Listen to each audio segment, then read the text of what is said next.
ओम नमो भगवते वासुदेवाय ओम नमो भगवते वासुदेवाय ओम नमो भगवते वासुदेवाय हरे Krishna Srimad Bhagavatam 6th canto 18th chapter. So 18th chapter ನಿನ್ನೆ ನಾವು 60 ಶ್ಲೋಕಗಳನ್ನು ನೋಡಿದ್ದೀವಿ. ಇವತ್ತು 61 78. ಸೊ ಅಷ್ಟು ತನಕ ಪೂರ್ತಿ ಈ ಚಾಪ್ಟರ್ ಇವತ್ತು ಕಂಪ್ಲೀಟ್ ಆಗುತ್ತೆ. ನಾಳೆ 19th ಚಾಪ್ಟರ್ ಕಂಪ್ಲೀಟ್ ಆಗುತ್ತೆ.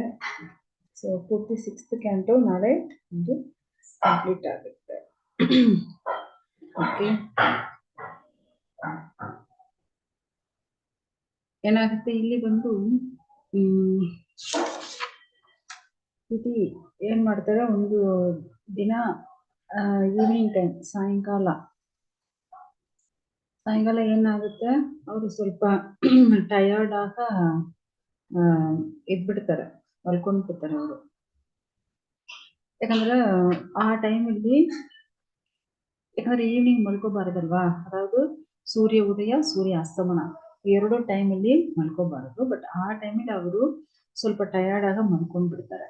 ಸೊ ಅದರ ಮಲ್ಕೋ ಬಿಡುವಾಗ ಅವಾಗ ಅವರು ಬಾಯಿ ಕೈ ಕಾಲೆಲ್ಲ ತೊಳೆದೂ ಇಲ್ಲ.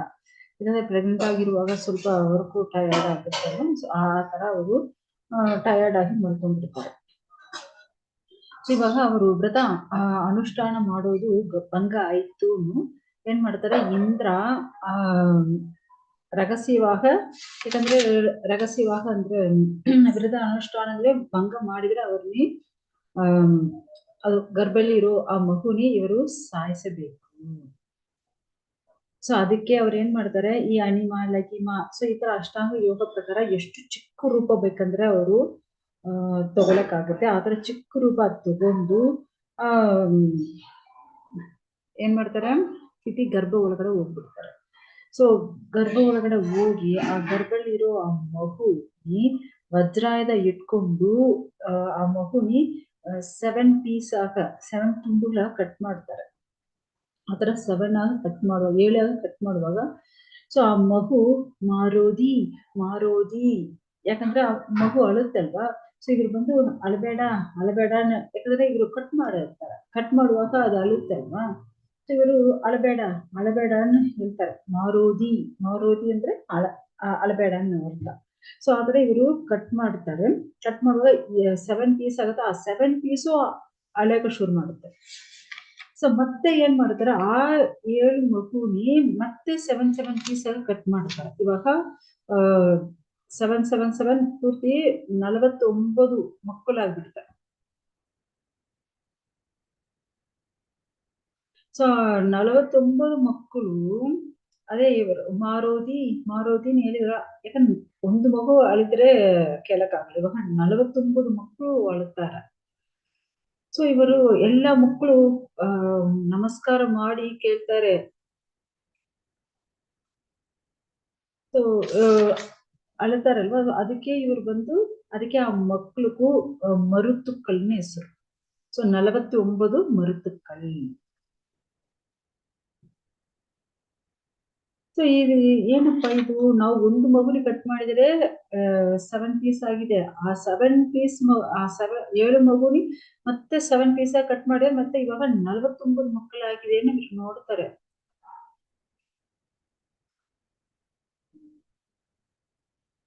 ಸೊ ಅವಾಗ ಆ ಮಕ್ಕಳೆಲ್ಲ ಮಾತಾಡಕ್ಕೆ ಶುರು ಮಾಡುತ್ತೆ. ಓ ಇಂದ್ರ, ನಾವೆಲ್ಲ ನಿಮ್ ಸಹೋದರர்களಲ್ವಾ, ನಮ್ಮನ್ನ ಯಾಕೆ ಈ ತರ ಕೊಲ್ಲಕ್ಕೆ ಯತ್ನಿಸ್ತೀರಾ?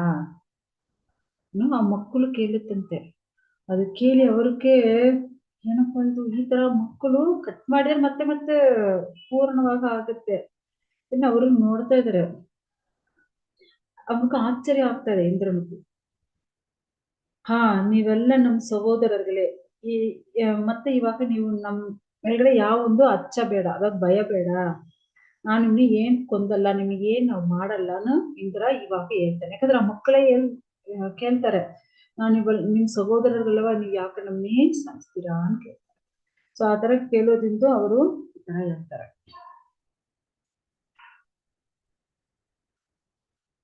ಆಕ್ಚುಲಿ ಶುಕದೇವ ಗೋಸ್ವಾಮಿ ಪರೀಕ್ಷಿತ್ ಮಹಾರಾಜ್ಗೂ ಏನ್ ಹೇಳ್ತಾರೆ ಗೊತ್ತಾ, ಅಶ್ವತ್ಥಾಮ. ಸೊ ಈ ಅಶ್ವತ್ಥಾಮ ಬ್ರಹ್ಮಾಸ್ತ್ರ ಬಿಡ್ತಾನಲ್ವಾ, ಯಾರ ಮೇಲ್ಗಡೆ, ನಿಮ್ ಮೇಲ್ಗಡೆ. ಯಾಕಂದ್ರೆ ಶುಗದೇವರು ಹೇಳ್ತಾರೆ, ಪರೀಕ್ಷಿತ್ತು ನೀವು ನಿಮ್ ತಾಯಿ ಗರ್ಭದಲ್ಲಿರುವಾಗ ಅಶ್ವತ್ಥಾಮ ಬ್ರಹ್ಮಾಸ್ತ್ರ ಬಿಟ್ಟಿದ್ದಾನೆ. ಸೊ ಆತರ ಬ್ರಹ್ಮಾಸ್ತ್ರ ಬಿಡುವಾಗ ನಿನ್ನೆ ರಕ್ಷಣೆ ಮಾಡಿದ ಕೃಷ್ಣರೇ ನಿಮ್ ತಾಯಿ ಒಳಗಡೆ ಬಂದು ನಿನ್ನೆ ರಕ್ಷಣೆ ಮಾಡಿದ್ದಾರೆ. ಸೊ ಅದೇ ತರ ಇವಾಗ ಇಂದ್ರ ಏನ್ ಮಾಡ್ತಾನೆ, ಅದೇ ತರ ಗರ್ಭ ಒಳಗಡೆ ಹೋಗಿ ವಜ್ರಾಯುಧ ತಗೊಂಡು ಆತರ ಆ ಮಗುನಿ 7 ಆಗ ಕಟ್ ಮಾಡಿ 7 ಕಟ್ ಮಾಡಿ ಇವಾಗ 49 ಮಕ್ಕಳು ಆಗಿಬಿಟ್ಟಿದ್ದಾರೆ.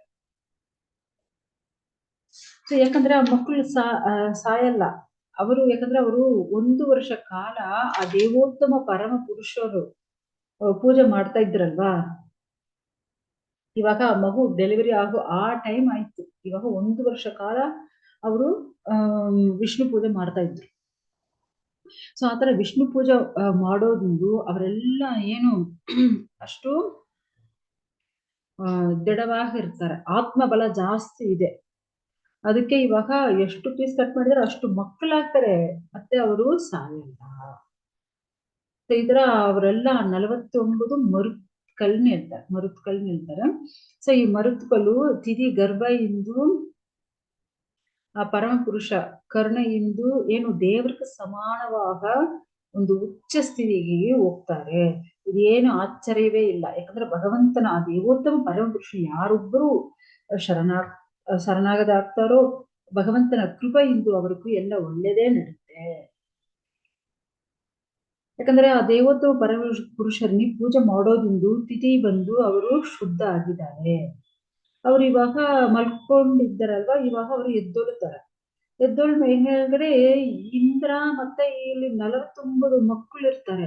ಇವ್ರು ನೋಡ್ತಾರೆ, ಏನಿದು ಇಂದ್ರ ಇದ್ದಾನೆ, ಇಲ್ಲಿ ಏನು 49 ಮಕ್ಕಳು ಆಚೆ ಬಂದು ನಿಂತ್ಕೊಂಡಿರ್ತಾರೆ, ಯಾರು? ಯಾಕಂದ್ರೆ ಆ ಮಕ್ಕಳೆಲ್ಲ ನೋಡಕ್ಕೆ ಅಷ್ಟು ಪ್ರಕಾಶವಾಗಿರ್ತಾರೆ. ಯಾವ ತರ ಬೆಂಕಿ ಜ್ವಾಲೆ ಯಾವ ತರ ಇರುತ್ತೆ, ಫಳಫಳಾನ ಇರುತ್ತೋ ಆ ತರ ಪ್ರಕಾಶವಾಗಿರ್ತಾರೆ. ಇಂದ್ರ ಜೊತೆ ಅವರೆಲ್ಲ ಚೆನ್ನಾಗ ಮಾತಾಡ್ತಾರೆ. ತಿಥಿ ಅದೆಲ್ಲ ನೋಡೋ ಕ್ಷಣ ಅವ್ರಿಗೂ ಖುಷಿ ಆಗಿದೆ. ಸೊ ಇಂದ್ರನ ಹತ್ರ ತಿಥಿ ಕೇಳ್ತಾಳೆ, ಓ ಪ್ರಿಯ ಮಗ, ಈ ನಾ ಬಂದು ಈ 12 ಆದಿತ್ಯರುಗಳಲ್ಲಿ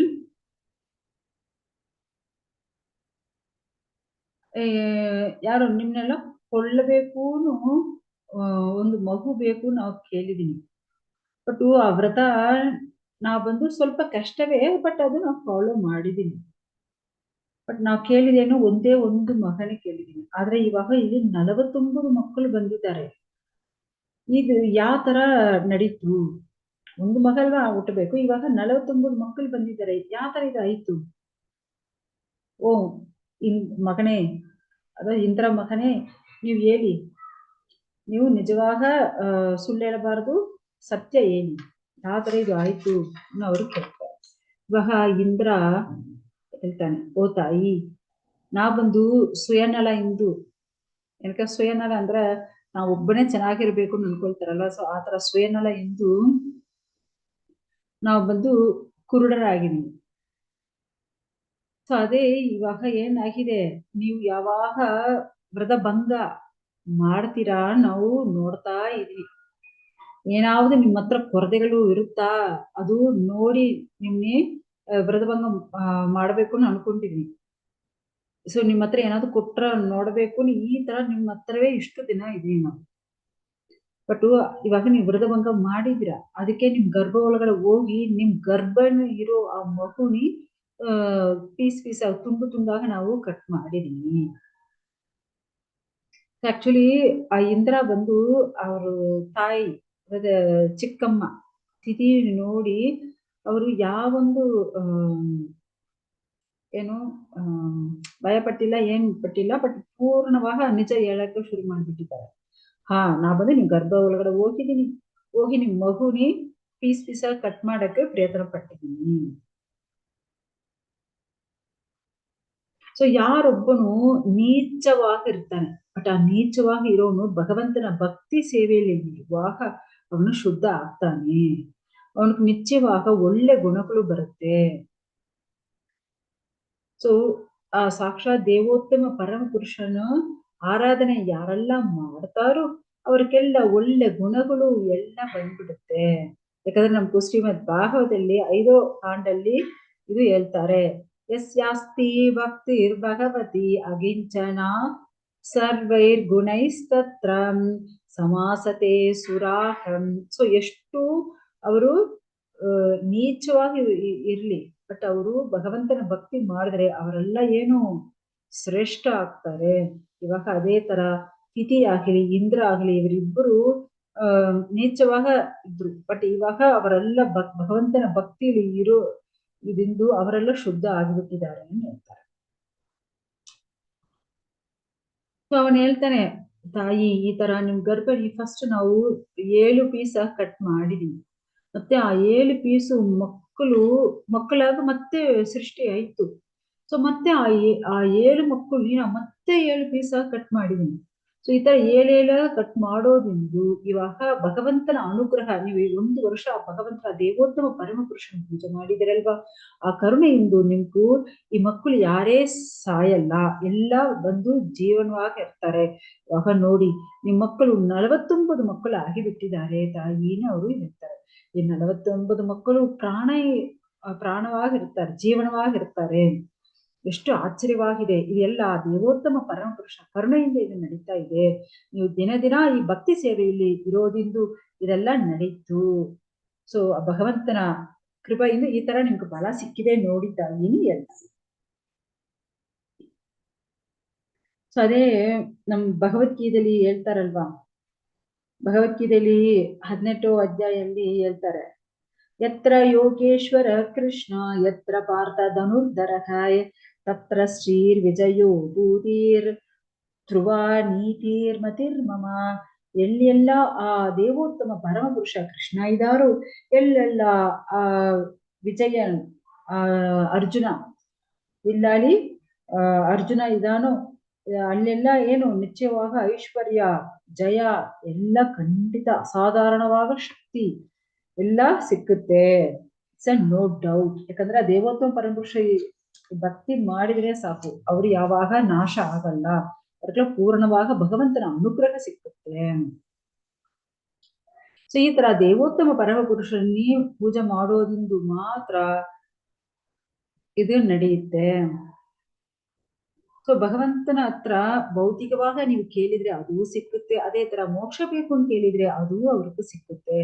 ಈ ತರ ಭಗವಂತನ ಕೃಪೆಯಿಂದ ಎಲ್ಲಾ ಆಸೆ ನಮಗೂ ಪೂರ್ವೈಸಾಗುತ್ತೆ ಅಂತ ಹೇಳ್ತಾರೆ. ಯಾಕಂದ್ರೆ ನೀವು ನೋಡಿದ್ರೆ ಧ್ರುವ ಮಹಾರಾಜ್. ಸೊ ಧ್ರುವ ಮಹಾರಾಜ್ ಒಂದು ಭೌತಿಕ ಆಸೆಯಿಂದ ಭಗವಂತನೇ ಪೂಜೆ ಮಾಡಿದ್ದಾರೆ. ಸೊ ತಪ ಮಾಡಿದ್ದಾರೆ. ಸೊ ಆತರ ತಪ ಮಾಡೋದಿಂದು ಅವ್ರಿಗೆ ಏನ್ ಸಿಕ್ಕಿದೆ, ಅವರ ತಂದೆ ರಾಜ್ಯ ಎಂದು ದೊಡ್ಡ ರಾಜ್ಯ ಬೇಕು ಅಂತ ಕೇಳಿದ್ರೆ ಅದೇ ತರ ಅವ್ರಿಗೆ ಒಳ್ಳೆ ದೊಡ್ಡ ರಾಜ್ಯವೂ ಸಿಕ್ಕಿದೆ, ಭಗವಂತನ ಅನುಗ್ರಹವೂ ಸಿಕ್ಕಿದೆ. ಸೊ ಅದೇ ತರ ನಮ್ಗೂ ಶ್ರೀಮದ್ ಭಾಗವತದಲ್ಲಿ ಏನ್ ಹೇಳ್ತಾರೆ ಗೊತ್ತಾ, ಅಕಾಮ ಸರ್ವ ಕಾಮೇವ ಮೋಕ್ಷ ಕಾಮ ಉದಾರತಿ ತೀವ್ರೇನ ಭಕ್ತಿ ಯೋಗೇನ ಯಜತಾ ಪುರುಷಂ ಪರಂ. ಯಾರೊಬ್ಬನು ಭೌತಿಕವಾಗ ಆಸೆ ಇರಲಿ, ಸೊ ಇಲ್ಲಂದ್ರೆ ಆಧ್ಯಾತ್ಮಿಕವಾಗ ಆಸೆ ಇರ್ಲಿ, ಏನಾಗಿರ್ಲಿ, ಬಟ್ ಏನ್ ಬೇಕಂದ್ರೆ ನೀವು ಆ ದೇವೋತ್ತಮ ಪರಮ ಪುರುಷ ಹತ್ರ ಕೇಳಿದ್ರೆ ನಿಮ್ಗೆ 2 ಸಿಕ್ಕುತ್ತೆ ಹೇಳ್ತಾರೆ. ಸೊ ಅದೇ ತರ ಇವಾಗ ನೋಡಿ, ಇವರು ಭಕ್ತಿ ಮಾಡಿದ್ರೆ ಮಹಾ ಬೇಕು, ಅದು ಇಂಥನಿಗೆ ಕೊಲ್ಲೋ ತರ ಮಹಾ ಬೇಕು ಅಂತ ಕೇಳಿದ್ದಾರೆ. ಬಟ್ ಅದೇ ತರ ಇವ್ರಿಗೂ ಮಹಾವು ಹುಟ್ಟಿದೆ, ಅದು ಒಂದು ಕೇಳಿದ್ದಾರೆ. ಇವಾಗ 49 ಮಕ್ಕಳು ಹುಟ್ಟಿದ್ದಾರೆ. ಸೊ ಅವ್ರಿಗೂ ಯಾವಾಗ ಪ್ರಾಣ ಹೋಗ್ಬಾರ್ದು, ಅದೇ ತರ ಈ ಮಕ್ಕಳಿಗೂ ಪ್ರಾಣ ಹೋಗೇ ಇಲ್ಲ, ಮತ್ತೆ ಮತ್ತೆ ಅವರು ಮಕ್ಕಳಾಗ ಎಕ್ಸ್ಪ್ಯಾಂಡ್ ಆಗ್ತಾ ಇರ್ತಾರೆ. ಈ ತರ ದೇವೋತ್ತಮ ಪರಮ ಪುರುಷಕ್ಕೆ ಸೇವೆ ಮಾಡೋದೇ ನಮ್ದು ಲಕ್ಷ್ಯವಾಗಿ ಇಟ್ಕೋಬೇಕು.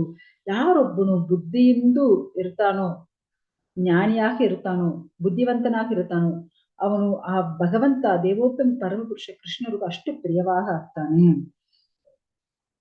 ಈ ತರ ಭಗವಂತ ಯಾರೊಬ್ಬನಿಗೂ ಭಕ್ತಿ ಮಾಡ್ತಾನೋ ಅವ್ರಿಗೂ ಭಗವಂತ ತನ್ನೇ ಕೊಟ್ಬಿಡ್ತಾರೆ, ಭಗವಂತನೇ ಕೊಟ್ಬಿಡ್ತಾರೆ.